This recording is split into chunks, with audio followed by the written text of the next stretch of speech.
নমস্কার বন্ধুরা, আজকে আসলাম একটা ঝুড়ি নিয়ে।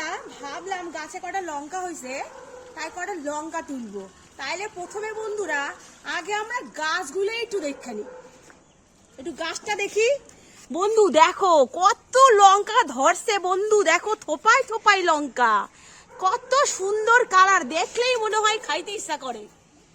আবার আরেকটা গাছ হয়েছে আমার গো, এই আবার একটা পাকা লঙ্কা হয়েছে, হেবি সুন্দর, মোটা মোটা একদম, দেখে মনে হচ্ছে ছোট ছোট সেই পটলের মতো হয়, তেলাখোজের মতো সেই রকম দেখতে বন্ধুরা।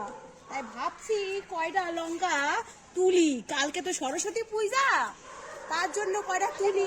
আমরা এবার কটা লঙ্কা তুলি, কালকে তাহলে পুজোতে ভোগ যে ঠাকুরের প্রসাদ হবে তাতে দেওয়া যাবে।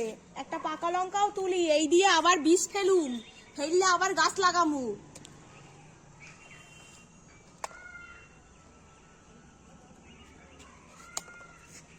বন্ধুরা তোমরা সকলে ভিডিওটা দেখবা, দেখা জানাবা যে কেমন লাগলো,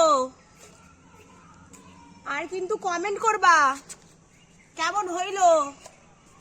তারপরে আমরা পরবর্তী ভিডিও নিয়ে আবার আসুম, তোমাকে যদি ভালো লাগে। আর তোমরা যদি আমাকে না জানাও, তাহলে তো আর আমি বুঝতে পারুম না যে আমার ভিডিও ভালো লাগলো কিনা। তাই বন্ধুরা তোমরা কিন্তু জানাইতে ভুলো না। তোমরা কিন্তু ভালো থাকো বন্ধুরা।